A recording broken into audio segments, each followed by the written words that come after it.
editor-chefe do canal Cinema e Companhia no portal Horticult.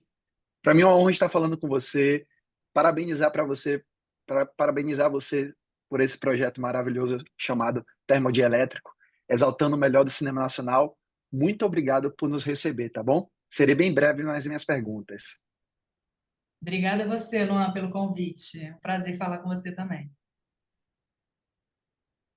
Ana, você poderia falar um pouco sobre como você enxerga a conexão entre a física e a arte em sua vida? E você acha que existe uma forma poética em como a ciência explica o mundo?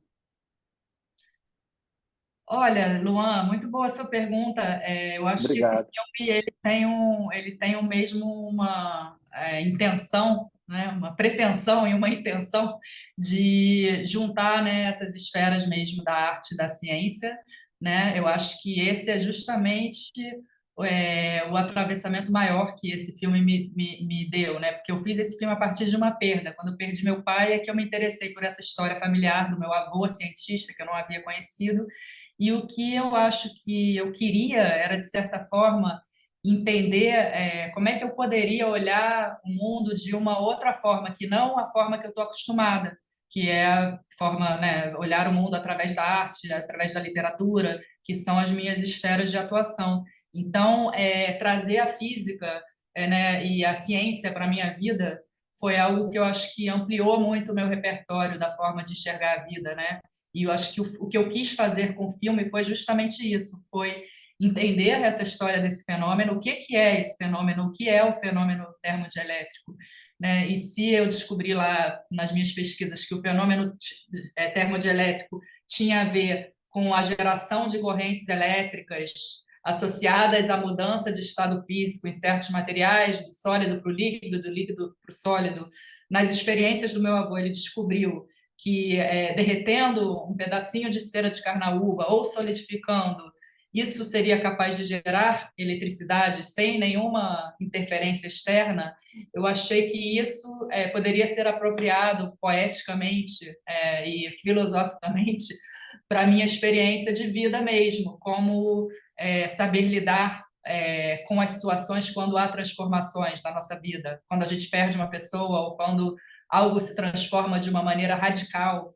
E aí, nesse momento da transformação, algo acontece, uma revelação, uma luz que sai, uma eletricidade que sai, algo diferente acontece na nossa vida que a gente, às vezes, talvez por estar com uma visão de mundo um pouco restrita, né, a nossa forma de sempre pensar, não entenda que isso faz parte da vida, isso faz parte da natureza, né? Então, que os fenômenos naturais, eles lidam com essas transformações. Então, eu acho que a física, partindo da sua pergunta, a física entrou na minha vida para me ajudar a enxergar o mundo melhor, assim, eu acho.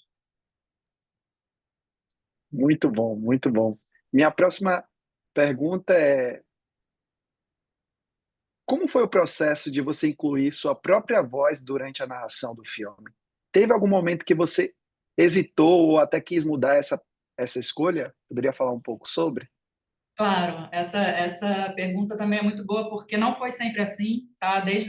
No começo eu cheguei a filmar entrevistas com os pesquisadores que eu estava conversando, porque eu pensei, talvez eu queira fazer um documentário mais clássico, né, que tenha as pessoas falando para a câmera e tal, mas rapidamente eu desisti dessa ideia, eu vi que eu queria fazer um filme mais arriscado em termos formais, assim, e que esse tipo de documentário não era o documentário que eu estava querendo fazer. Então, isso foi rapidamente descartado, né? Aí depois teve um longo momento que eu fiquei trabalhando com o filme com várias vozes. Então, eram as vozes dos cientistas, né? A voz do meu avô, chamei um primo ator para fazer, e a minha voz dos meus textos era eu que fazia. Então, eu sou tímida, então a minha voz ficava ali, eu ficava um pouco camuflada no meio dessas outras vozes enfim, e diluída ali naquela composição de vozes. Mas teve um momento que foi uma decisão bastante arriscada, que me exigiu muita coragem,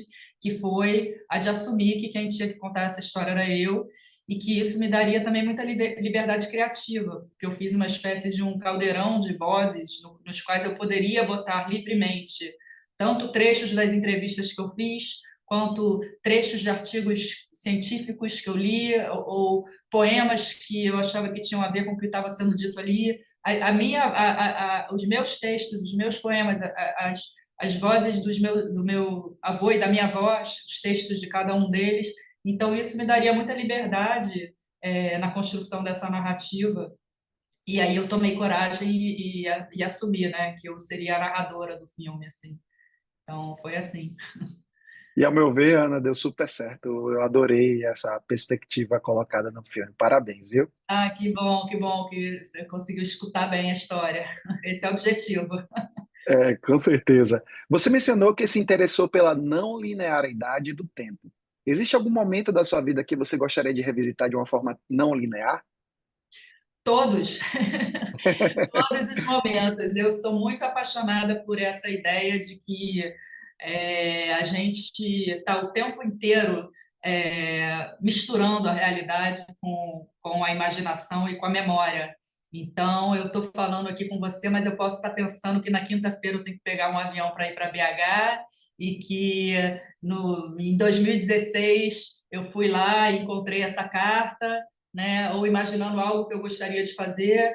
Então, eu acho que o tempo todo, assim, diariamente, me interessa muito, e eu acho que isso tem muito a ver com física, misturar esses vários tempos que existem na nossa cabeça, assim, né? E deixar eles viverem, eles coexistirem, né? Como uma música tocada por vários instrumentos, né? Eu acho que o filme tem muito a ver com música também nesse sentido. São várias camadas de tempo que vão se costurando numa trança para contar essa história. Então, a história tem uma narrativa, né? Até de certa forma cronológica, mas ela está o tempo inteiro costurando, enfim, materiais de arquivo, por exemplo, coisas do passado com perspectivas de futuro. Então, eu acho que isso me interessa diariamente. Eu penso nisso, nessa questão da não linearidade do tempo.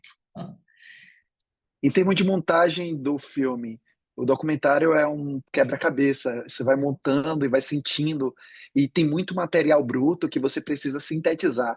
Como foi? Quais foram os desafios que você encontrou durante esse percurso? Você pode compartilhar com a gente, por favor? Claro, é muito bom você perguntar sobre isso, porque eu sou montadora também de formação. A minha maior vivência no cinema é na ilha de edição. Então, eu acho que esse é um filme de montagem. Em determinado momento, eu entendi que eu mesma deveria montar o filme. E eu acho que esse foi o primeiro filme que eu fiz, que ele tem uma dinâmica um pouco diferente dos outros filmes que eu estou acostumada a montar, porque na maioria dos documentários que eu trabalhei, a questão principal era tirar o excesso de coisas, né? Então, assim, a gente até tem a gente se compara às vezes aos escultores, né? Que tem um bloco de pedra e vai fazer um cavalo, aí tira tudo que não é cavalo, aí fica o cavalo, né? Tem essa história aqui, essa anedota que os montadores contam. Então, um trabalho muito braçal de tirar, tirar, tirar, e aí fica o filme, né? Através da extração de coisas. E, no geral, as pessoas filmam muito, então esse trabalho é muito árduo, né? Assim, você filma 80 horas para fazer um filme de 80 minutos. Então, assim, esse filme foi diferente, porque não era só tirar, e não tinha muito material bruto. Eu tinha umas 20 horas no máximo, assim, juntando material de arquivo com material que eu filmei. Como eu também sou montadora, eu não filmo em quantidade, eu filmo muito sinteticamente. Então, foi um trabalho muito mais plástico, de moldar, de equilibrar os elementos do filme, né? O texto com a voz, com o som, com a trilha sonora, com as imagens de arquivo. Foi muito mais esse balanço e essa moldar mesmo o material, o que combinava com o que, e através da experimentação na ilha de edição, do que de apenas distrair. O extrair foi o primeiro momento. Você sempre, quando tem um material, você dá uma primeira, extrai um pouco, mas o mais difícil foi encontrar esse balanço mesmo, esse equilíbrio entre os diversos elementos do filme, assim. Então, foi um E em processo termos, plástico de montagem. perfeito. E em termos de expectativa, Ana, como é que você espera que Termodielétrico ressoe no grande público? Quais são as suas expectativas em relação ao que desperte ao assistir esse filme, ao término desse filme, em plantar uma sementinha lá dentro? O que é que você tem de expectativa? Pode compartilhar? Claro, claro. Eu espero muito que esse filme chegue para um público amplo, assim, para além do público dos festivais de cinema, né? Assim, é claro, não é um filme comercial, mas eu gostaria muito que ele fosse passado nas escolas mesmo, sabe? Assim, que ele pudesse despertar, sobretudo, a curiosidade dos jovens em experimentar, em pesquisar, não só nas ciências, mas nas artes também, enfim, no que quer que seja que um jovem tenha paixão em fazer. Então, eu gostaria muito que esse filme impulsionasse a curiosidade, a pesquisa, né, o desejo por conhecimento. Isso é um desejo que eu gostaria.